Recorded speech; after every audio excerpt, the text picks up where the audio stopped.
We continue in our study in the Gospel of Matthew in chapter 24. We will be looking at verses 15 through 25.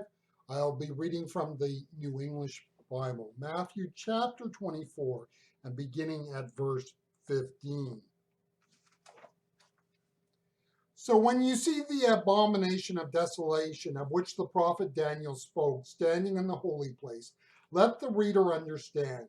Then those who are in Judea must take to the hills. If a man is on the roof, he must not come down to fetch his goods from the house. If in the field, he must not turn back for his coat. Alas, for the woman with child in those days, and for those who have children at the breast. Pray that it may not be winter when you have to make your escape, or Sabbath. It'll be time of great distress. There has never been such a time from the beginning of the world until now, and will never be again. If that time of troubles were not cut short, no living thing could survive, but for the sake of God's chosen, it will be cut short. Then if anyone says to you, look, here is the Messiah, or there he is, do not believe it. Impostors will come claiming to be messiahs or prophets, and they will produce great signs and wonders to mislead even God's chosen, if such thing were possible. See, I have forewarned you. Now, one of the problems when we read scripture is we read it through a structure superimposed on it. And I think this is important at times to be reminded of. What we are talking about is when we pick up like a gospel, like the Gospel of Matthew, we find it divided up into nice, neat packaging and bits. So if we look at Matthew, we discover it is in 28 chapters, and each of those chapters has a certain amount of verses. And so this allows us to find a particular spot within this book relatively easy. I give you the chapter number, the verse number, you can zero on it. Now, the problem, of course, in all of this is that this structure is superimposed. What do I mean by that? It was not part of the original Gospel of Matthew. It is somebody else's later imposition on the text. And that is important because that imposition on the text is not always reflective of the structure that the original writer would have had in mind. So the chapters, and in some cases the verse, do not represent where we want to sometimes put the breaks in a text, or more precisely, sometimes it causes us to see things in ways that originally were not the case. So, I mean, understand here, I'm not against chapter and verses. If you've ever tried to do a Bible study and somebody has the, say, for example, the message text, it can be kind of frustrating to get them to find the particular verse that you want read at that time because they don't have that breakdown in verses. So, no, I'm not saying get rid of the chapters and verses. I'm saying at times, though, they can be misleading. The end of Matthew chapter 23 has Jesus grieving for the city of Jerusalem. If you take our present chapter breaks, it's easy to say that those verses have nothing to do with Matthew chapter 24.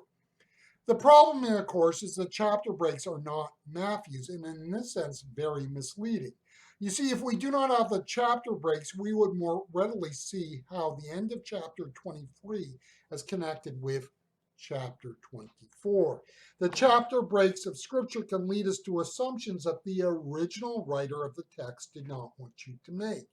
You see, what Jesus says in verses 37 to 39 of Matthew 23 set the stage for chapter 24. Jesus is not in this chapter just giving us what will be way off in the future. The key is the link to Jerusalem. And so that portion of scripture in Matthew chapter 23 about Jerusalem is a stage or platform by which chapter 24 is built. The verses found in verses 15 to 25 of Matthew 24 have to be understood through what happened to Jerusalem. Now, two mistakes that are equally wrong. One is to divorce this passage completely from what was said of Jerusalem. And the other passage is to see this as merely a historical statement of what will be a generation after the death of Jesus. Both approaches are wrong because prophecy often operates on more than one level.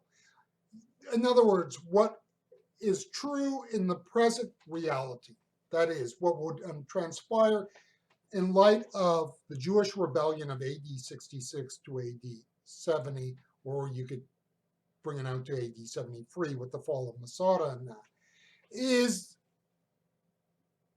the background for this, primary sense.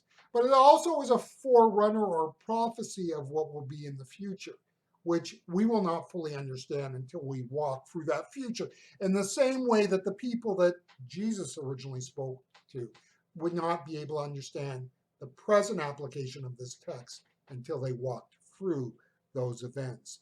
The horror of what transpired is captured in and through these verses. What happened with the destruction of Jerusalem, of course, was the destruction also of the temple. And the destruction of the temple forever changed the nature of Judaism. The animal sacrifices that had been an integral part of Judaism from day one were gone. And eventually there would emerge a new form of Judaism that was completely text-based. Now, in this era that would unfold, we do not have actual records of the Christians who were impacted by it. Remember, when the city of Jerusalem was destroyed, there were a number of people who saw themselves as both Jewish and believers in Jesus Christ. They were not immune from the horrors of what transpired. We do not know what they actually fought. We don't have records, but we can assume that many saw this as the end of ages. I'm sure that some felt Jesus would now return at that time. And these verses is a warning. We must read the story of history. History has its fill of horrors. I talked about that in the previous reading. The church is not immune from walking through these times of horror. The church does not stand separated from the barbarism that some societies descend into. It is easy in these times to think that the return of Jesus is at hand. It is easy to think that in some dramatic way he will intervene and deliver the church from those horrors. There may even come people saying it is so. Jesus says, do not believe them. Jesus is in effect saying, when I return, you will know it. He does not tell us how it will be that we know it, but we will know it. It is just that we will know it beyond any shadow of doubt, and we can put our confidence and hope in that truth.